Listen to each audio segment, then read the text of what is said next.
Council of Members, United Arab Emirates. Please, you have the floor.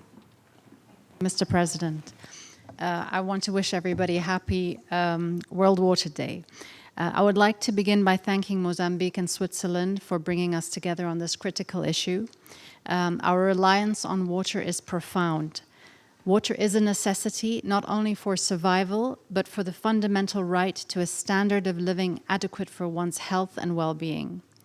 Despite water's life-giving nature and the special protection it is granted under international humanitarian law, this crucial resource is often a casualty of war. Every conflict-related emergency where UNICEF has intervened in recent years involved some form of attack hindering access to water, whether deliberate or collateral. In countries experiencing protracted armed conflicts, children below the age of 5 are 20 times more likely to die from diseases linked to unsafe water and sanitation than they are from conflict-related violence. We have seen the direct impact of these attacks on water systems where entire communities have been uprooted and forced to gravitate towards areas of greater water availability. Women and girls are forced to travel long distances to fetch water and face a greater risk of sexual violence. We need more effective action and a stronger response to these challenges. Mr. President, our first priority is to protect water infrastructure during conflict in line with our obligations under international humanitarian law. But when water infrastructure is damaged or destroyed, we must put our best efforts towards repairing and rehabilitating those water systems that have been harmed.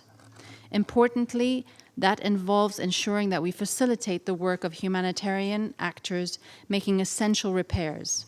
Last December, we came together and adopted Resolution 2664 to make clear that these critical endeavors are not subject to UN sanctions.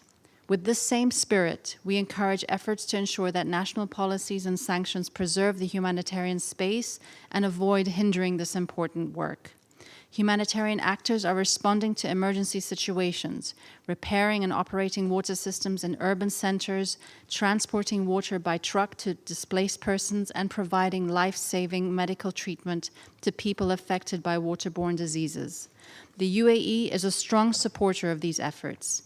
In Yemen, the UAE supported the maintenance and rehabilitation of 9 water stations, 80 water pumps, and 4 wastewater treatment stations.